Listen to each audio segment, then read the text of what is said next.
بسم اللہ الرحمن الرحیم۔ ایک بھائی نے سوال کیا ہے کہ خواجہ سرا یعنی جو ہیجڑے ہوتے ہیں، ہماری زبان عام زبان میں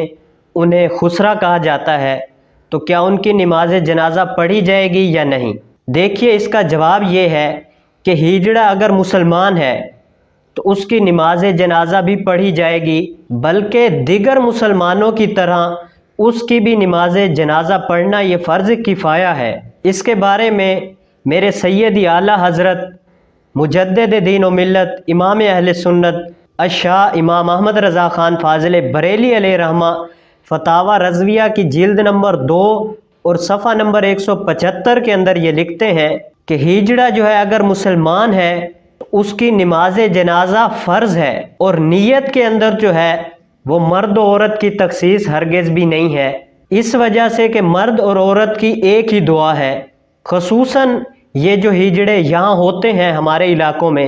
تقریباً یہ مرد ہی ہوتے ہیں جو اپنے آپ کو عورت بنا لیتے ہیں۔ تو خلاصہ کلام یہ ہے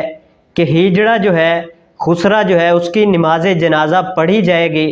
جس طرح عام مسلمانوں کی پڑھی جاتی ہے، تو اس کے اندر دعا کی کوئی تخصیص نہیں ہے، اس وجہ سے کہ مرد اور عورت کی ایک ہی دعا ہے، اس وجہ سے ان کی نماز جنازہ بھی پڑھی جائے گی، اور یہ عام مسلمانوں کی طرح ان کی بھی نماز جنازہ پڑھنا یہ فرض کفایہ ہے۔ حوالہ جو ہے وہ فتاوی رضویہ کے اندر آپ کو دیا ہے، فتاوی رضویہ کی جلد نمبر 9 اور صفحہ نمبر 175 کے اندر یہ میرے سیدی اعلیٰ حضرت نے یہ لکھا ہے۔ تو دعا ہے اللہ عز و جل ہمیں ان جیسے معاملات میں صحیح معنوں میں دین کی سمجھ اور علماء اہل سنت کی رہنمائی عطا فرمائے۔ وآخر دعوانا ان الحمد للہ رب العالمین۔